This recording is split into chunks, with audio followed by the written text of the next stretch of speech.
Mike having decided, the 37 DeSoto was no longer a member of the family. In its place, taking up residence on Greenlee Drive, was the new family car, a 1936 Oldsmobile 4-door sedan. It was powered by a straight-8 engine, entertaining more power than its 6-cylinder predecessor, and much heavier, plus having a very impressionable simulated wood grain dash and complementary interior.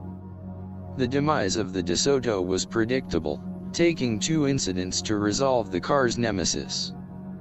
The first episode indelibly marked. The family embarked on the long trip north, traversing on Highway 99 to Wairika to visit the soaring summer heat in the Sacramento Valley, reaching 105+ degrees. With the hood airflow vent cranked open, all windows down and wind buffeting the interior, the unimaginable suddenly happened. The inrushing cataclysm of air causing a small rent in the headliner to evolve into a large tear. The headliner began to flail in a torrent of promptitude, causing the fabric glue, which long ago had digressed into powder, to explicate out from its metal roof entrapment, forming a cloud, choking and covering everything, including the occupants. Continuing on for a short distance, the boy's dad finally stopping, and setting about in the removal of the remaining loose headliner. Mike could tell that the mood of those traveling had changed, and to further add to the carnage, his mother complained of a shortness of breath. The boy's mom looking distressed, but in the stifling heat so did the rest of the family. A stop was made in Red Bluff, and a brief retreat from the swelter was achieved. A reassurance from his mother that she would survive enabled them to continue traveling to Wairika in the maimed DeSoto. From the headliner event, Mike knew the days of the DeSoto were numbered, not having long to wait for the final deciding factor to seal the fate of the automobile. The family was returning from an overnight visit to his grandparents in Sebastopol when the handwriting on the wall made its presence known. Having attained Oakland, just past the Park Boulevard intersection, his dad unexpectedly asking for complete silence, and when this was not achieved, in a stern voice he make the request again. Everyone was quiet, wondering and waiting for a response from the driver.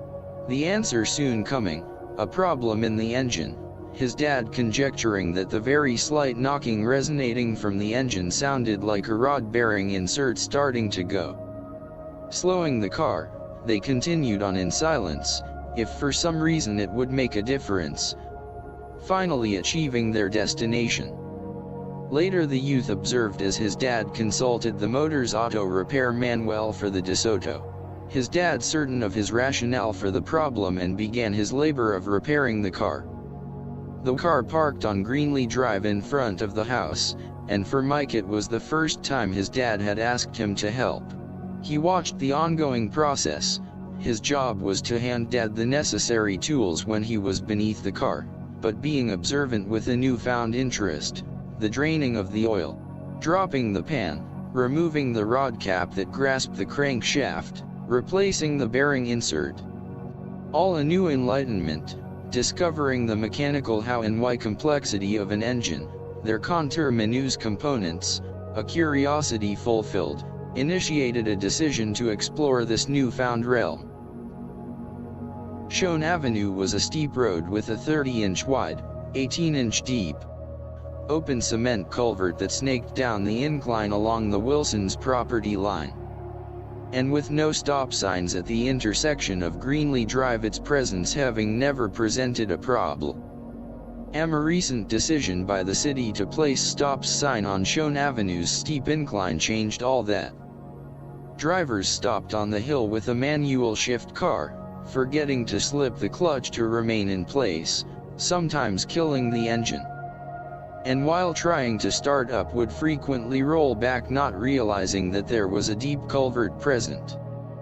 Mike would watch as they attempted to drive out, but with one wheel spinning in the culvert, there was no traction. The only recourse was to call a tow truck, but on occasions there was one exception. A 3400 21-pound 36 Oldsmobile, with a 121 by 59-inch wheelbase, having 750 by 16-inch tires, a 240 cubic inch straight 8 engine, and the rear the body featuring solid chromium steel bumpers with a logging chain in the trunk, that could be used for extricating cars from culvert. Mike lost count of the number of people who were thankful there was a 1936 Oldsmobile with a Joey the Jeep heart, and a congenial teamster living at the corner of Shone Avenue and Greenlee Drive.